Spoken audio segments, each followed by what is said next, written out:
Hello everyone, welcome to my channel Telecast-tv. I'm Mira Kwangala. This is absolutely massive and the drama is finally over. After weeks of intense protests, tear gas, walkout and heated debates that divided Nigeria, President Bola Tinubu has just signed the Electoral Act 2026 Amendment into law on Wednesday evening, February 18, 2026 at the Presidential Villa in Abuja. The signing ceremony happened around 5 p.m. with principal officers of the National Assembly in attendance, and now that the President has put his signature on this controversial bill, all those protesters who have been campaigning outside the National Assembly under the Occupy NAS banner can finally pack up their placard and go home. The battle over this electoral act has been absolutely fierce, with civil society group, opposition party, and prominent figures such as Showore, Peter Obi, former Governor Rotimi Amici, and others staging daily protests demanding mandatory real-time electronic transmission of election results directly from the polling unit to INEC result viewing portal. Endeavor to watch this video to the end. Please subscribe. Don't miss trending videos. After days of tension, protest, and tense debates across the nation, President Bola Ahmed Tinubu has signed the amended Electoral Bill into law. Now, the legislation retains electronic transmission of results but allows manual collation where technology fails.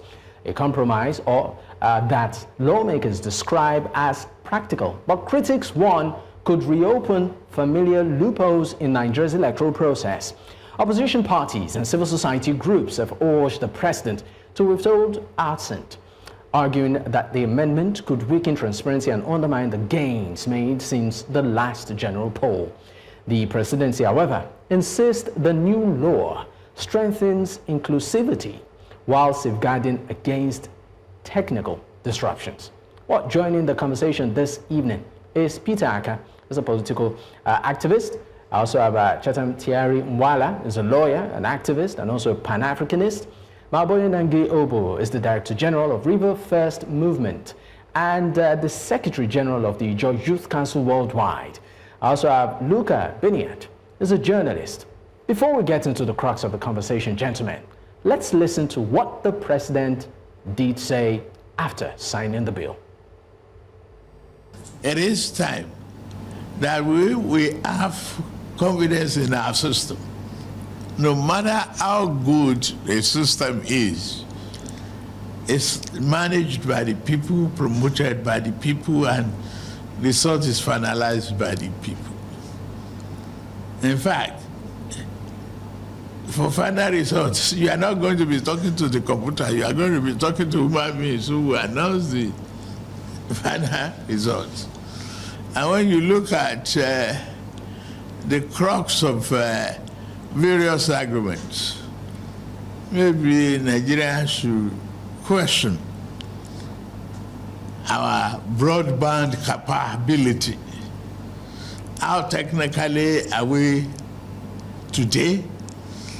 How technically will we be tomorrow to answer the call of either real time or no? And as long as you appear personally as a manual voter in any polling booth, but ballot paper is given to you manually,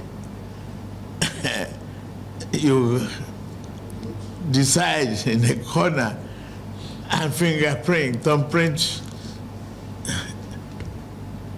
the party of your choice, you cast your vote without hindrance and any interference. Ballots are subsequently counted manually, sorted and counted manually. It's just the arithmetic accuracy that is entered into from easy. It's still manual, essentially. The transmission of that manual result is what we're looking at. And we need to avoid glitches. I'm glad you did. Interference, unnecessary hacking in this age of, computer inquisitiveness. Nigeria will be there. We will flourish. We will continue to nurture this democracy for the fulfillment of our dream for prosperity and stability of our country. Well, you just had the president a while ago talking about, after signing the bill, addressing the people and saying some of the, given clarity as to the decisions being made. Just to add a bit to what the president did say, I'll read, because it went also on the social media and to post, some, what I call it, words. But let me start the conversation this evening, going to our Abuja studio. Peter, this is a continuum in terms of conversation from yesterday. We had you yesterday, and of course, there's a follow-up conversation today. Mr. President has signed the bill already. You were part of the, what I call it, struggle now, as regards a particular clause, within that bill, as regards the electronic transmission, the manual clause. I would like to read an excerpt, in addition to what Mr. President did say, from his social media handle, talking about this issue after signing the bill. He said the amendments are not about politics. They are about process. They are about closing gaps, strengthening procedures, and providing greater clarity to those who conduct and participate in our elections. Do you think this is the case now that Mr. President has signed it, to law? Thank you very much for having me, Mr. Dakpo. What a country. What level of mischief will Nigerians deal with from public office holders? So within the last how many hours, President Tinubu has gone through the Electoral Act Amendment Bill and has fully satisfied that every provision there is okay and has signed it into law. This breaks the record for one of the fastest bills signed into law by the president. What a country and what kind of leadership do we have? And if you listen to the statement of both the Senate president and the president, you see everybody regurgitating around the same issue, real-time technology. It is about, manual. It is about this. The president mentioned broadband. And it is very interesting that the president mentioned broadband. Meanwhile, INEC in itself has said, we have done a feasibility studies and we have carried out this electronic transmission and we were able to achieve more than 96% transmission. But somehow we have a president of a country that is supposed to be the giant of Africa arguing as to why broadband will not be sufficient to power real time. And that is why the president said we will flourish, we will get there, we will get there. So we have not gotten there. In any case, in these current elections, let us manage with what we have. We are saying as civil society, as Nigerians, that we reject this bill that has been signed. It is not too late for the National Assembly and the president to do the right thing. The bill should be sent back to the National Assembly. That clause that provides a proviso that the Form EC8A form should be used where there is no network must be amended. Real-time mandatory electronic transmission of result is possible. It has been proven by INEC. It has been proven by the NCC. We do not need caveats because what the president has signed into law is a bill that will bring unprecedented chaos and anarchy to the elections of 2027. How do we interpret that section of the law? That where there is no network, that the Form EC8A will become the primary source of collation. So definitely there was no electoral reform. We have even gone beyond or backwards from the 2022 Electoral Act. Nigerians are saying this. We need transparency. We need accountability. If National Assembly is being honest and sincere, they should go with the facts on ground. The facts by professionals and by IT personnel and every other person, including INEC, who have received a budget of more than 800 billion and 200 billion for procurement of technology. It is possible. It will work. We reject this bill and it should go back to the National Assembly for the right thing to be done, because in 2023, the votes of the people must count.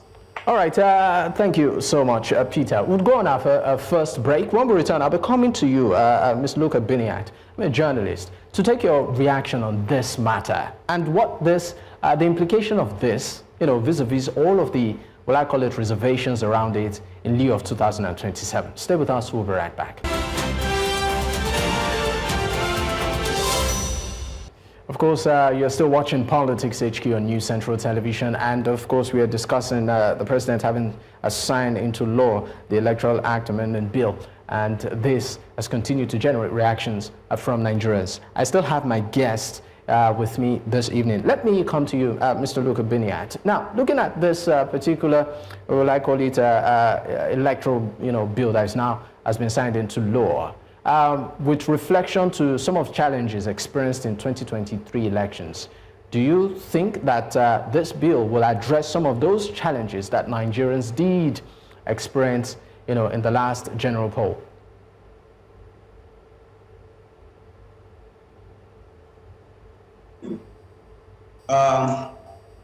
And thank you for this question. I think Peter has largely addressed that matter. And let me use the opportunity to help Peter and all the other activists for the great job you are doing to this country in the past 1 week or so. It's been very inspiring, and we are all praying for you. Back to the matter.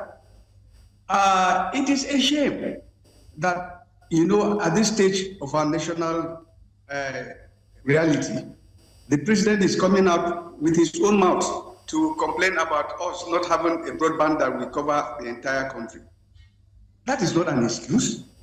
The kind of money that was or has been voted for INEC to carry out its functions, it's enough to buy Starlinks that would cover all the so-called areas that are not having this coverage. But in any case, that is not the business of the legislature, it's the business of INEC.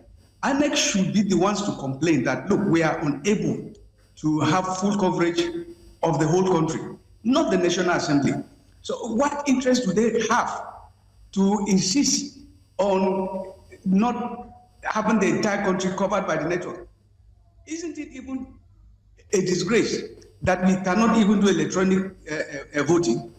India has a voting population of over 90 million in a country far bigger than Nigeria and having more treacherous terrain.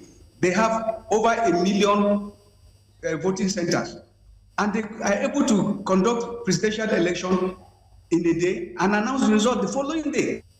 So the refusal of the National Assembly to, pass Section 60 of the Amendment Act, as it were, shows that there is a hidden agenda. One can easily see that, look, it is possible on the election day, most of the networks will be tampered with in many areas. And Nigerians and the electoral officers have to resort to using the from ECF4. And so it is unacceptable to every patriotic Nigerian. We should all come out and protest. That amendment cannot stand, because it will look like the result of 2027 has already been compromised. Thank you very much. I would, of course, direct the same question to Maboye Nangeobo, is the Director General, Rivers First Movement. It's great to have you once again on the program, but I'll put it with some caveat, or read an excerpt further from the statement by the President on his social media handle on X, where he said, when citizens walk into a polling unit, they must do so with confidence. When results are declared, they must be trusted. That confidence is built deliberately and not by chance. Do you think this will be the case in 2027 with everything that's, in terms of arrangement and preparation that we've seen so far? Okay, so good evening. I would like to, am I audible enough, first of all? I would like to say that too often we have shown crass ignorance and lack of commercial reason. These people, they got it right, not to tell you what we're going to do. I don't listen to what the president said. We're all going to provide our own from ECAA, and we're all going to give that IRM. So let me tell you what's going to happen. What they just signed to law, what it states right now is that if the IRM reports something else, if the design officer can come up with the so-called form ECAA, with the different results from provisional results captured at the polling units. the level of the questions. This is Mr. Nange Malboy, if you can hear me, we are having a bit of difficulty hearing you properly. The audio seems a bit distorted, but be rest assured I'll come back to you. I may just need to leave you for a moment and direct the same question to Chatham Thierry Henry. Okay, good evening, everyone. If having me, we want I say I thought that Nigeria lost confidence, not in the government of Nigeria, but also in our law processes. And I can tell you for free that Nigerians are optimistic as of today about the coming election, because you can see from where like all hope is almost lost. The only thing that would have boosted our morale to continue with the entire electoral process would have been where our contents were relying on the fact that the Assembly would actually pass the law and make it mandatory. We have electoral result transmitted electronically. However, I'm categorical that the president and even the national members, if an unfair election is conducted in Nigeria today, they know they have touch with the people, and must do everything possible to make sure power don't return back to people, and power electoral powers are within their hands to rig election. And that's why you saw this whole back and forth and that. All the excuses they come up with, they are not realistic excuses. They are not excuses that one can actually rely on. They know they have lost touch with the people. They know they cannot be election free and fair, including the president. That's why the president will haste to send this veto law. We have seen things happen. Look at the national system. They are all puppets. 50% are puppets of president. And that's exactly what I'm sorry. You seem to suggest that Mr. President is pretty unpopular with the current administration. So some might differ on this and say, look, this is one administration that has taken the bull by the horn when it comes to several policies, and for that reason, maybe they choose to align. Please mention the government policy this government has been bothered about. One policy is economy. What exactly has this man done that is different from what we have seen that has improved our livelihood? I want to tell you for that as a people, that this administration has plunged us into further danger as a people and has seen us fight backward. All 3 years, they have taken 5 years back action. When President Buhari was the worst president I've seen. We know that there was a who was wanting to actually take us back and destroy us as a nation. Let me say this: Nigerians, everywhere you can serve opinion, you would know that Nigerians are actually distraught and they are unhappy about the happenings of this country. A lot of them are just frustrated. That's why you see people living in drones. You go to the empire and see Nigerians in the country seeing green pasture elsewhere. Why would I see green pasture elsewhere if we have a weak country? A president who is afraid of a free and fair election? A national assembly who is afraid of a free and fair election? Tell me one angle of government that is working in this nation. One aspect you can find. So when see the people, the politics yesterday, because they made House of Rep members stage a walkout. And I have argued, see, the work by the opposition leaders within House of Rep was actually a very bad move that shouldn't have happened. You don't stage a walkout when you are demanding for your right. I'm staying with you on this. Are you faulting the walkout by members of the House? So what do you suggest they should have done differently? Because that some would look at it as a protest, a subtle protest in itself. Yeah, during the period of the period, I was then working in the National Assembly, and I will give for free. This thing with myself, not the House and the House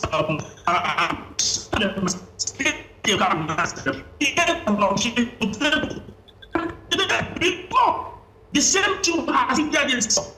They were lured out of place by Okechinda, who is a minority leader, who will not ask as long with the deputy minister and as well the president. All right. The moment he lured them out as a minority leader, not of the National Assembly, they went ahead and started part bill. That's the exact what has happened. And later this for our possibilities will happen. But the truth of it is this. Someone like Emekalu, who is thinking of the deputy of House of Rep, who's thinking of the governorship of Abia, he knows he's unpopular and cannot win elections and cannot win elections through this same method. And so he was pushing these things. Let me interrupt you. There was the doubt we had issues with incident form and the leader. Where the club of the electoral law was to the effect that if the candidate fails, the incident form should be used. In that selection, we saw using only incident forms. That's exactly what happened in this election. That they will abandon the transition of results and rely on from ECO. And this is the agenda. And that is why we have been speaking vehemently against it and saying this would not work. We have seen this play out before. These are afraid of winning elections. They know they don't win elections in a free environment. All right, Chetan, we'll definitely come back to you, Chetan. We need to go on a break. When we return, I'll be coming back to you, Nangi Maboye Obo, to, of course, establish your point. But this time, we'll broaden the conversation to look at other key players within this particular spectrum.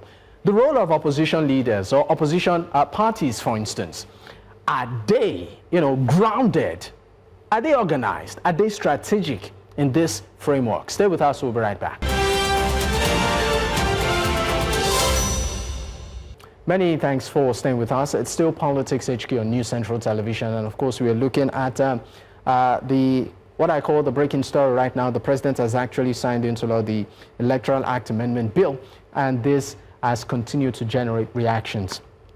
Well, I'll be coming straight to you, Mr. Maboye Nangi Obo. Let's look at the role of other, I call it key players within this particular circle. And that is opposition, I call it parties, and I call it their level of organization.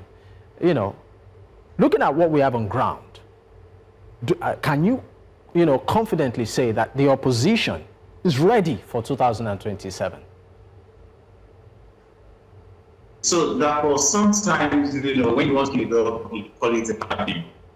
This is not directed to or the media sometimes also do not, or it's trying to tailor the narrative by trying to make light of the efforts of the opposition. How would you want the opposition opposition parties to come together to show that they're united enough? In speaking, a lot of people speaking part of the opposition.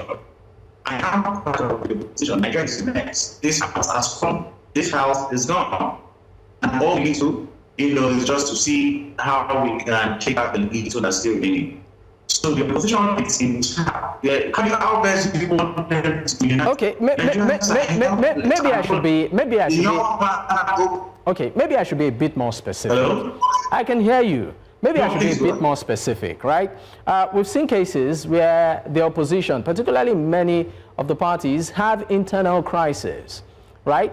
And Nigerians are asking questions as to some of these issues maybe could have been resolved. So the question as to how prepared the opposition is, I think is pretty much valid.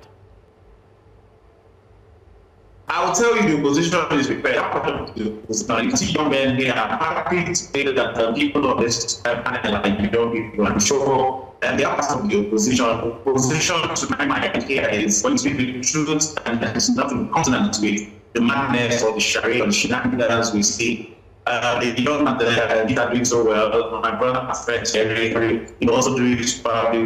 I wouldn't know, I'm part of the opposition, so I would say that we're doing super well. When it's opposition, it may not be part of everybody.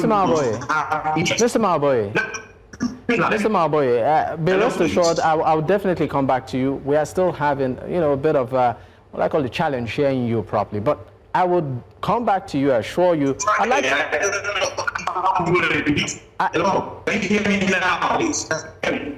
once we sort it out, I promise you I'll bring you on. But I would leave you for a moment to direct the same question to you, Peter. Peter, I know that, you're pretty much vocal. Looking at the opposition, right? Would you say that to a large extent they're organized enough and ready for 2027? The opposition can do better, but let us be honest. How easy it is to be an opposition in Nigeria today? Do not forget that we do not have a President Goodluck Jonathan who will decide to allow opposition to fester, and that is why people like President Tinubu, the late Muhammadu Buhari, Odigio Yegun, and all the APC stalwarts could do occupy Nigeria, and law enforcement were sent to protect them. You know, there was the march to the INEC office and all of that on the same issues. But today the tides have turned. The same persons who were protesting under the Jonathan government when conditions were better, today Nigerians are trying to protest under this government, and we are being shot at with tear gas canisters, and people are scampering for their lives. So there was Save Nigeria group under Jonathan when a bag of rice was less than 15,000, and a bag of rice has gone as high as almost 80,000 under the APC, and nobody is saving Nigeria. Look at most of the issues that are happening in the opposition political parties. Who is orchestrating them? Everywhere you see discord and every issue happening in the opposition, you see the active hand of the judiciary there. And Nigeria today almost has a minister whose personal issues or activities are channeled towards taking care of the judiciary, building houses for them, buying cars for them, and all of that. So there is a direct attack from the ruling party to ensure that opposition parties do not come together. But they have every reason to do better.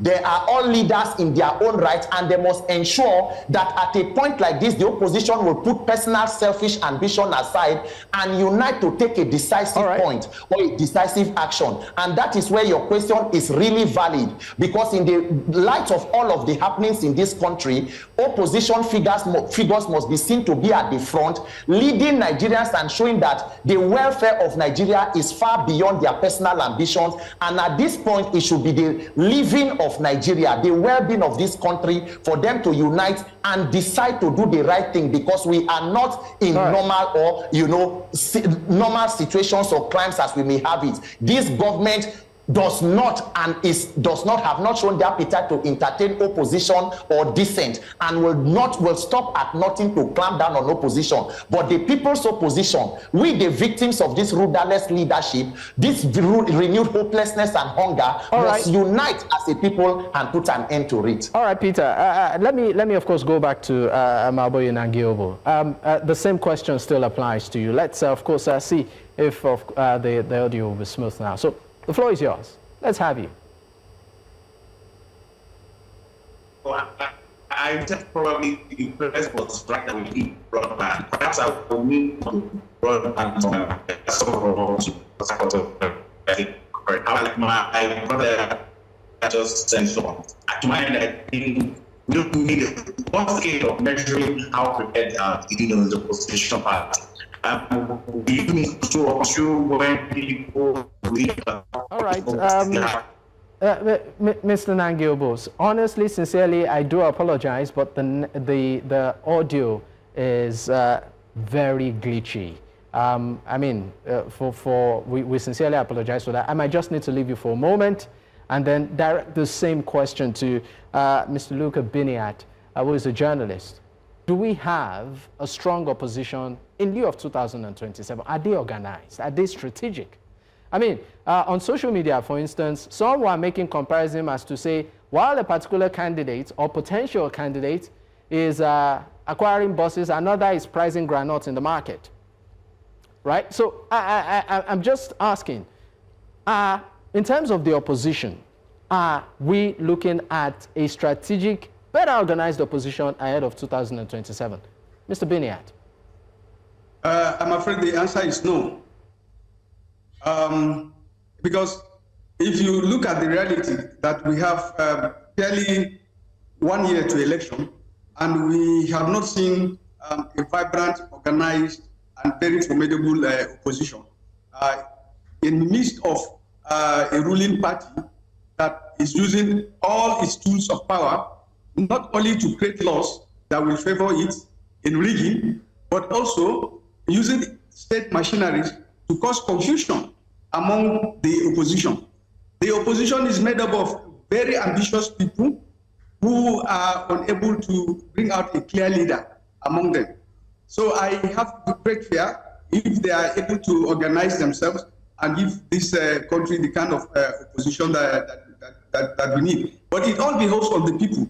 It is time that we as Nigerians come together with one voice, guard the opposition. It depends on the directions that you want to be. But we need an opposition that the majority of the suffering Nigerian masses will support. And we are doing the right thing now by coming out to insist that the right laws must be done. But the opposition needs to really sit down among themselves, form a very powerful front, and it is only then that, you know, the masses will fall back behind them and insist on the right thing to do. Just like Peter has said, we are not under Goodluck Jonathan, a man of, you know, pacific temperament. We are now under somebody who is very Machiavellian, and he's not given any room, you know, for power to lift his hand very soon. So I am afraid the opposition still has a long way to go. All right. I would, of course, I'll be coming straight to you right now, Mr. Chatham Tinubu. You are a lawyer. Do you think that this Electoral Act Amendment Bill, which of course has been signed into law now by Mr. President, does it address the level, in any way, the level of the involvement of the judiciary? What am I saying? You know, looking at our elections, particularly in no distant past, at the end of the day, it ends up in court. Whatever happens at the polling unit is finally determined by a judge, right? And we saw the judiciary actively involved in who eventually becomes the winner. So does this amendment address it? I mean, you're a lawyer. The amendment we have seen and the clauses have seen, it does not address that particular issue, to say the least. Of course, some of us have also agitated, said you cannot leave the determination of our elections in the hands of the judiciary, because we are continuing to see a situation where after casting our votes, we now see a judiciary who decides who beats what order. We saw what happened in Imo State, where someone who came third or fourth was actually declared winner of the elections. And this has continued to happen. And where you have a judiciary, if this was happening in a system where the judiciary, people have confidence in the judiciary, we would have had changes. But we have the judiciary who have that time shown that, or giving glimpse of the fact that, see, we cannot be trusted. But just recently we had the NBA press where he even alluded to the fact that these days it seems like justice is being bought from the judiciary. And it's actually a sad one, because most Nigerians do not trust judiciary. Nigerians have lost faith in today's judiciary. It's the same judiciary. Are you referring to the same judiciary in whose conference we saw a record of "On Your Mandate We Shall Stand" being played in that particular conference?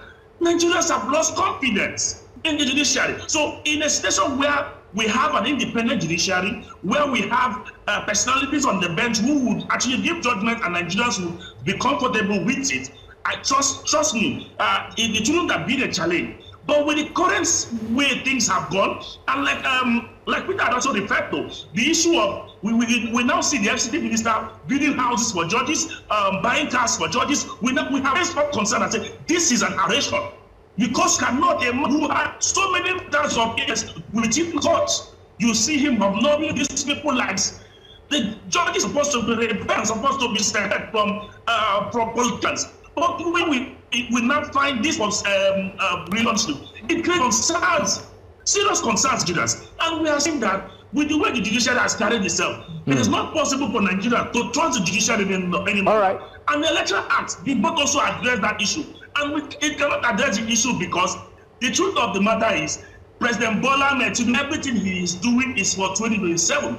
He is only looking for a soft landing to retain back power and not to change the lives of Nigerians. All right, thank you very much, Chatham Tinubu.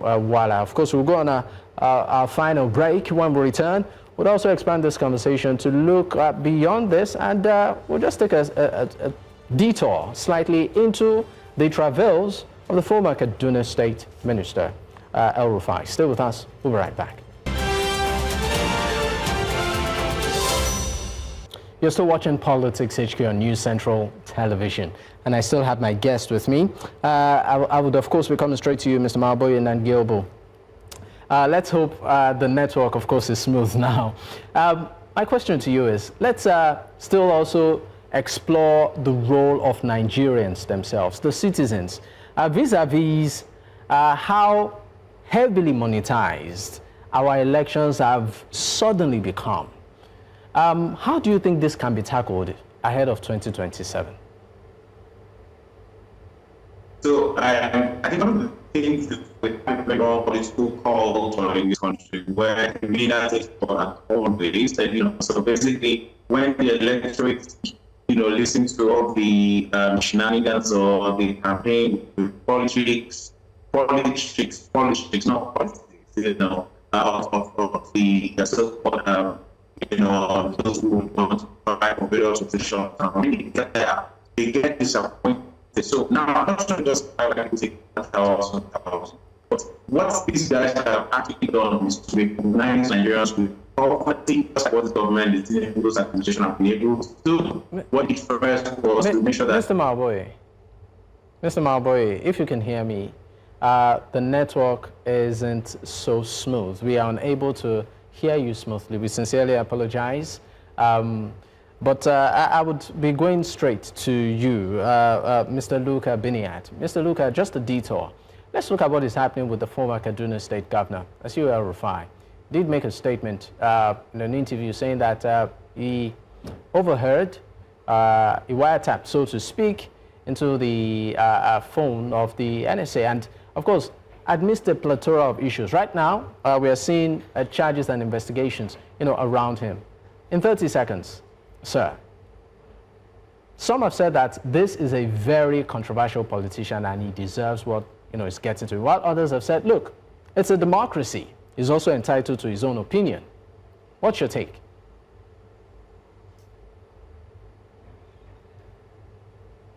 Full of tyranny, open his doors, usher himself into an estate of democracy, and he wants to be the voice of justice.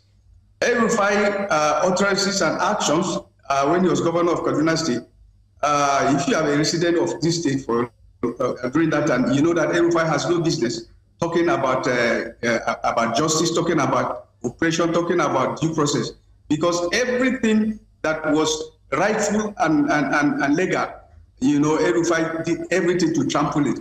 He has been able to now talk himself into trouble. No serious country will take his own confession of tapping the wire of the National Security Advisor lightly.